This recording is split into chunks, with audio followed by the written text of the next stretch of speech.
Hind, and this is Jungle Confidential, the male podcast which is your number one source for all things I'm a Celebrity. And what a 24 hours it's been. Yesterday afternoon, Olivia Atwood made the fastest exit yet in 20 years of the show, at the same time leaving us guessing what on earth the mystery medical reason is behind her departure. It can also be revealed that Matt Hancock's entrance has been pushed forward. We will be seeing him by the end of the week, I'm told.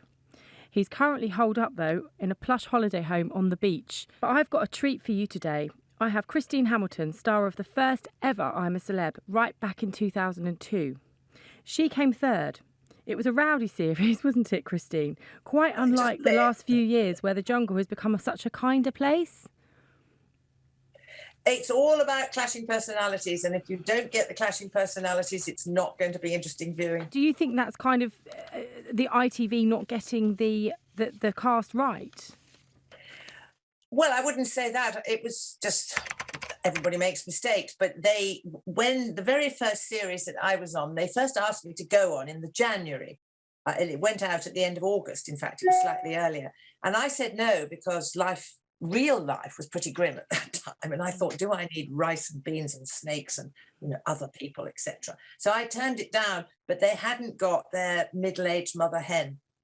And I think they've got it this time as well. And she'll kill me for saying this, but in Sue, who I can't help seeing myself when I see Sue. But it is all about, you're beginning to see now the people kicking off. I mean, boy, George is fed up because he's not doing the cooking. And when you get hungry, when you get tired, when you're bored, when you're all those other things, and when you're a bit scared because you're not quite sure what's going to come and who's going to have to do it, that's when the real you comes out. And honestly, let's be honest, Katie, other people can be blooming irritating in real life. Do that in those confined circumstances, and it is a recipe for disaster or great television viewing, whichever way you look at it. Indeed. So I guess hunger comes a part of it, doesn't it? I mean, I can't imagine being so hungry like they must be. I mean, is that kind of really behind a lot of the rows? Well, it depends. To be honest, I was perfectly happy. I don't mind rice and beans. You do get enough to eat. But if you're somebody like, a big, tough, hunky guy who needs lots of food, it's much, much more difficult. For example, I was in with Nigel Benn, the heavyweight boxer. Now, you can imagine how much food he'd retired, but he still needed a lot of food. His brain was bored. His stomach was roaring away because he hadn't got enough. I didn't mind, but that made him like a bear with a sore head. It really did. So it's sort of more tough for some than others. So when you were in there, you did find yourself embroiled in quite a few rows, didn't you? I mean, was that something, I guess, like you said earlier, there was no blueprint when you went in there. You didn't know what to expect, did you? So it kind of turned into this. Yours was certainly one of the rowdiest series so far, wasn't it? I mean, you had Darren Day, didn't you? Love Rat Darren Day, who you had a fair amount of altercations with. Oh, Darren! I got on very well with Darren. Tara was the problem there. Tara, sadly the late Tara. She was an addictive personality, and she was addicted to drugs, unfortunately, alcohol and tobacco. And of course, you're not allowed cigarettes. And she was, by the time we got into the camp, she had had her last cigarette just before getting onto the helicopter. And she was already, within 12 hours, she was beginning to slightly shake. She really was sort of suffering withdrawal symptoms. And so they produced patches.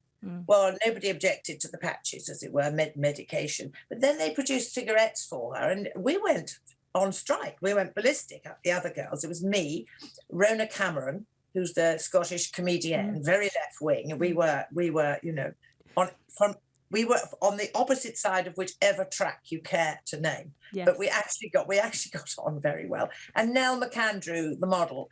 And we went to the middle of the camp. They didn't broadcast this. And we just stood there and said, we are not playing this game anymore. This is not fair. She's getting alcohol. She's getting cigarettes. I want alcohol. I think Nell wanted chocolate. I think Rona wanted alcohol as well. Anyway, I think they realised they'd got a mutiny on their hands before we'd been going 24 hours. So we got our alcohol that evening with dinner. It's supposed to be a level playing field. And if people are seen to be favorited, it's not a very good word, but you know what I mean, in any way, that sets up tensions. Of For course. example, going back to the current one, I don't fully understand why, I made a note, Sue, George and Mike are exempt from this height trial, which is going to happen tonight. I don't think you should go into the jungle unless you're prepared to do everything. I agree. I was sat there last night thinking, how on earth are they able to get away with this? It's not right, is it? It's not right. I mean, do you get away with something if you're afraid of snakes? Where do you draw that line? I suppose the other argument is, I mean, if I went in now, there would be certain things I couldn't do. I've got 2 broken vertebrae in my back. I've just had a new knee and all that sort of thing. But then, so I suppose perhaps you have to make allowances for that. But I was surprised that 3, how old, Boy George, 60-something, relatively young people were debarred from just being up high. Well, Mike Tindall is a rugby player. You know, he's in his 40s. I mean, what you wonder, don't you, what his reason is? But either way, you know, do you think that ITV bosses perhaps allow these things because they're so desperate to sign up these particular celebrities? Well, I must say, I thought Mike Tindall was a fabulous signing. And I think he'll do really well. If he becomes king of the jungle, that would not surprise me at all. He's a lovely guy. I know him slightly. We don't live very far away. He's a good all-rounder. He's great. You saw the way the night before last, he went straight in under the boat, took the first challenge, no hesitation. I'll do it. And he'll be like that all the way. And he's fun. Look at him rap singing last night. So I have no idea why he's excluded from heights. No. So back to last night and Mike Tindall, I found it hilarious when he was doing his rapping of, I mean, you know, boom, shake the room. Do you think he sits there at Christmas singing that with his wife's cousins? I'm sure he does, and I'm sure his mother-in-law joins in too. I can just see Princess Anne doing the rapping as well. I thought that was brilliant. I mean, who knew he had such hidden talents? I really think that last night we saw that side to him, didn't we? Which, I mean, look, we've always thought he was fun, but I think actually you're like, gosh, you're just like us. Well, I know, exactly, just like, of course they are just like us. Well, they're both of them, and thanks to Princess Anne, who didn't give her children titles or anything fancy, none of this nonsense that Meghan's going on about prince and princess. You know, they are ordinary people. Sarah is a thoroughly down-to-earth, person, and Mike is the same. Of course they are. No, I think he'll do really well. But I thought he was a brilliant signing for putting bums on seats. And then they popped Boy George in, who I thought, well, that's pretty amazing. And then along comes the unmentionable, who hasn't gone in yet. Well, we'll mention him later. But first of all, yeah. So Olivia Attwood, that was a shock. I mean, she lasted, well, she's the fastest contestant to go since the show began. I had no idea. I'd never heard of her. I don't watch Love Island, which won't come as any surprise to most people. So I had no idea who she was. Who knows why she's gone? She was looking, I noticed last night, she wasn't really taking part, sitting around the campfire. She got her glasses on and she was looking, the odd shot that I saw of her, she was looking a bit glum. But I mean, who knows? To be honest, one of her favourite phrases is something which I hate, which is, oh my God. And she says it every 5 seconds. So to be spared that, for such relief, much thanks. But that's just a personal foible. I simply hate that phrase. And she was saying it, I can't tell you how many times she said it on night one. I had my head in my hands and she says it again, I'll bash the telly. But, obviously I'm sorry for her if she's not well. Who knows? Who knows? So you're one of few who's pleased to see her go. Pleased to see her gone. Yes, I'm afraid I am. Well, I hope she's okay. Of course, we last saw her in the jungle. She was cooking the leaves, wasn't she, for the stir fry? Being instructed by Charlene White, who just seems to be a massive revelation in the jungle. She's lovely. She comes across like a real sort of young mother hen. Again, I didn't know who she was because Loose Women isn't, as I'm too busy to watch all these television programs. I didn't know who she was, but she instantly sold herself to me, as it were, by going out on that plan. Did you know, apparently, while we were waiting for Babatunde to mess around and wimp out, she was apparently out there for 45 minutes. Now, can you imagine standing on a small, quite incredible, I mean, we could see her standing there for a few minutes, but obviously with the editing. I think they should have asked all 3 to walk at the same time. I think it was grossly unfair she took it in her stride, and it's enhanced her standing, obviously. But I mean, it was lovely, wasn't it? The way she and Jill just did it. No. Well, I mean, and the guy just wimped out. Well, I mean, he's got his comeuppance, hasn't he? Because tonight he's got to do the horrifying heights challenge, which of course he was always going to get voted in for, wasn't he? So I'm really looking forward to that. Jill Scott last night ended up having to do a crossword with Owen, who's perhaps one of the less intelligent of the gang, wasn't he? And you could tell the look on her face was like, oh my goodness, really? Do I have to do this? I'm not going to get much help from Owen. He wasn't too bad. He got, if I remember correctly, he got oyster. Yes, he did. The oval-shaped aphrodisiac. They didn't know what that was, and he was the one who got oyster. So I quite agree. If I'd been Jill, I'd have thought, oh, heavens, this is all going to be down to me.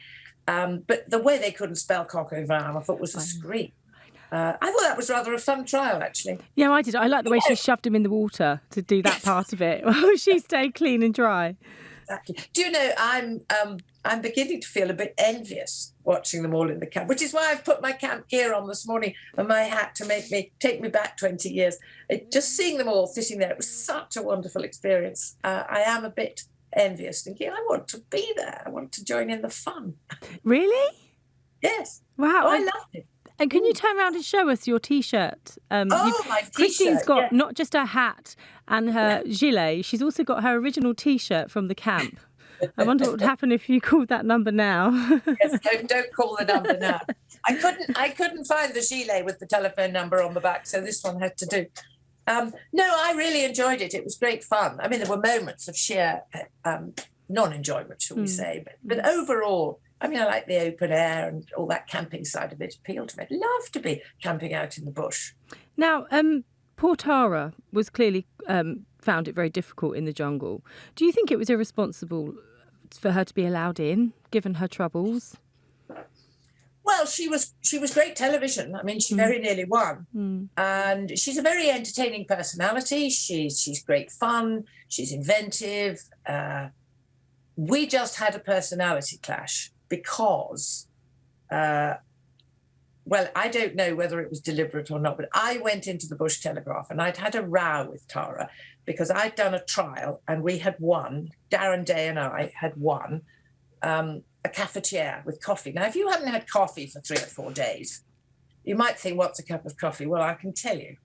Here it is. So we got this cafetiere. We had one go with it and Tara broke it.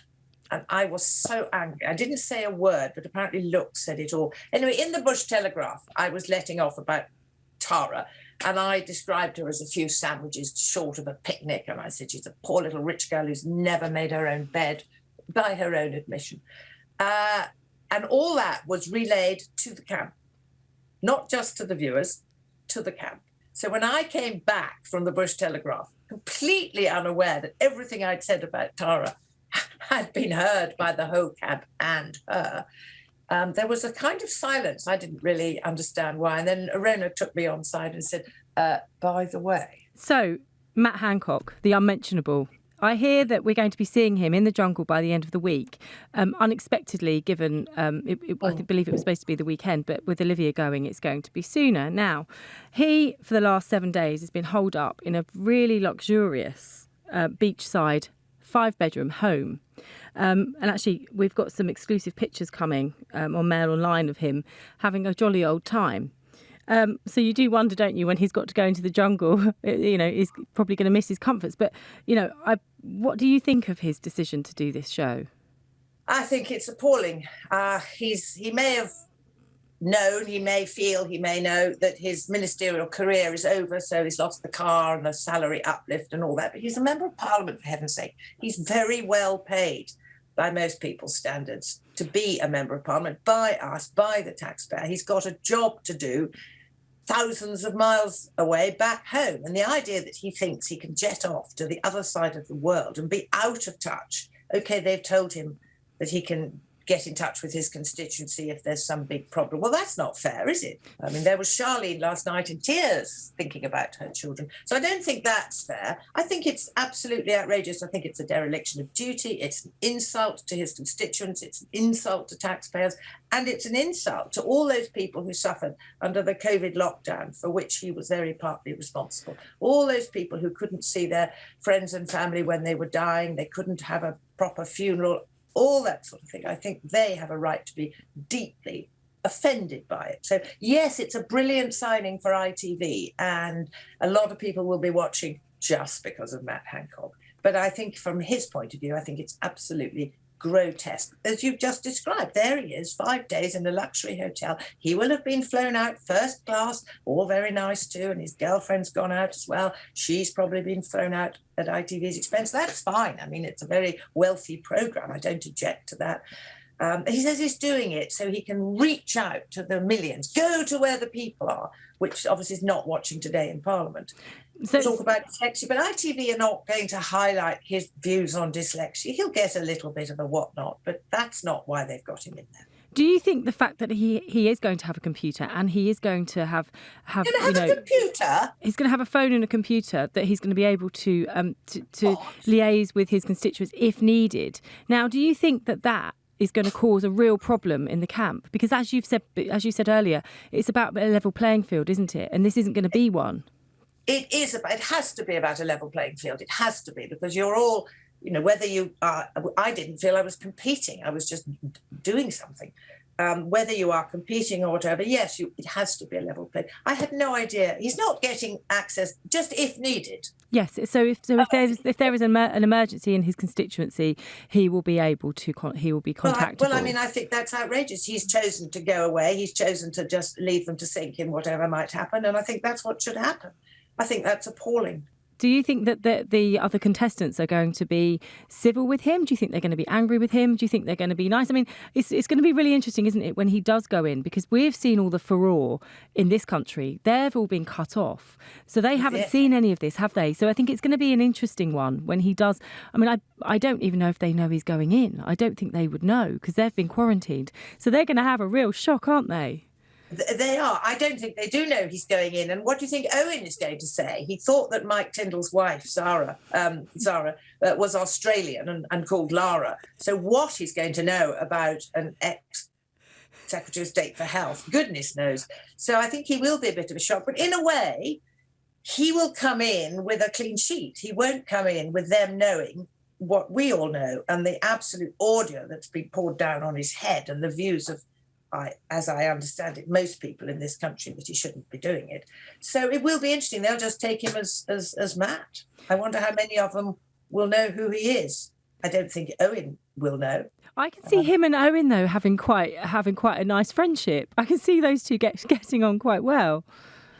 Who knows? I mean, people who know him say he's a very nice guy. And I mean, maybe he is. I'm not complaining about him as a person. I'm complaining about what he did when he was health secretary. And I just don't think he should be doing the jungle. But yes, he may be perfectly fine. He may be great fun. He may be a macarena. He may be kind to snakes. So he may get on very well with people. But my guess is that there will be enough in there, enough of them who know who he is, who realise what's happening, and will think, hang on a minute, what the heck are you doing in here? So, haven't you got a job back home? Changing the subject slightly, yes. As a woman, we wear makeup, we have hair products, we're able to make ourselves look nice. In the jungle, how on earth do you cope without your mascara, without your foundation, without your lipstick? I mean,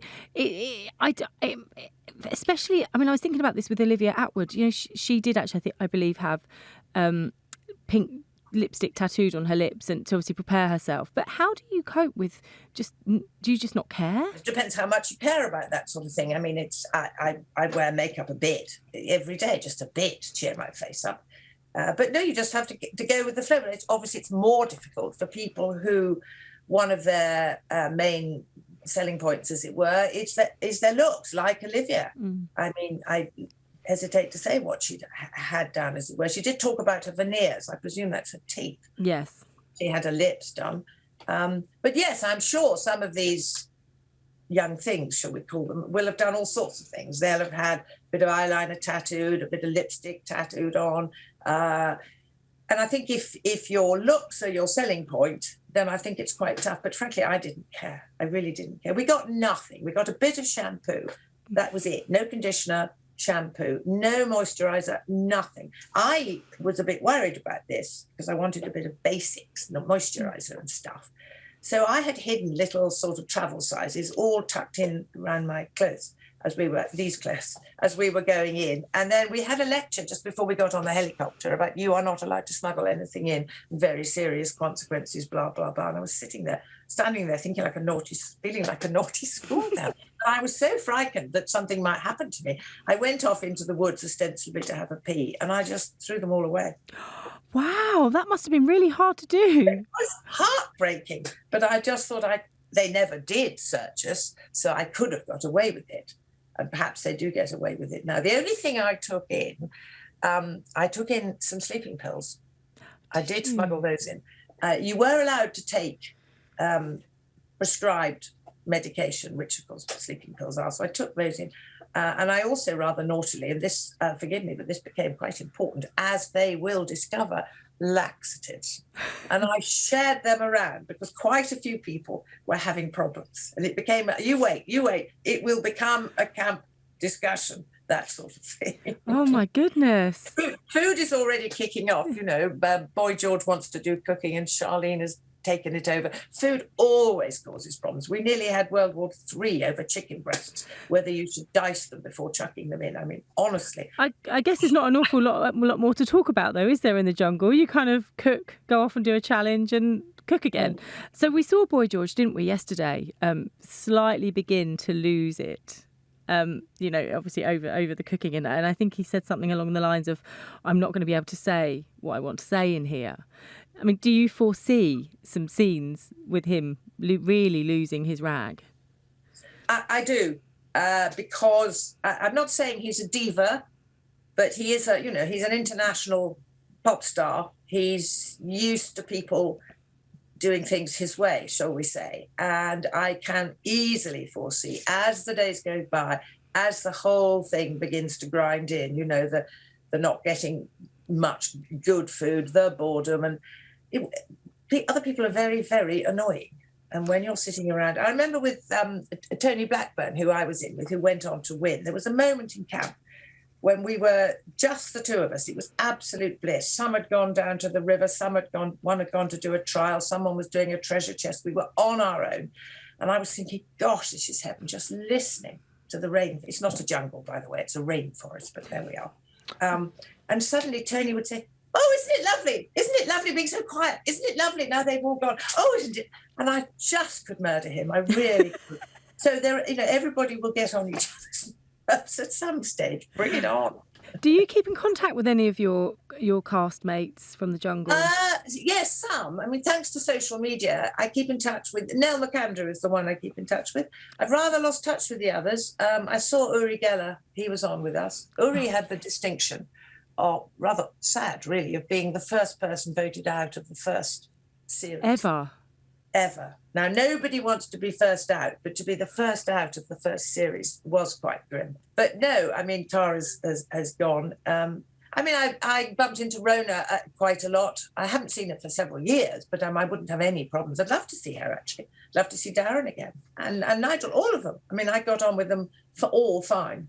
And one last question. Who do you think is going to be the king or queen of the jungle?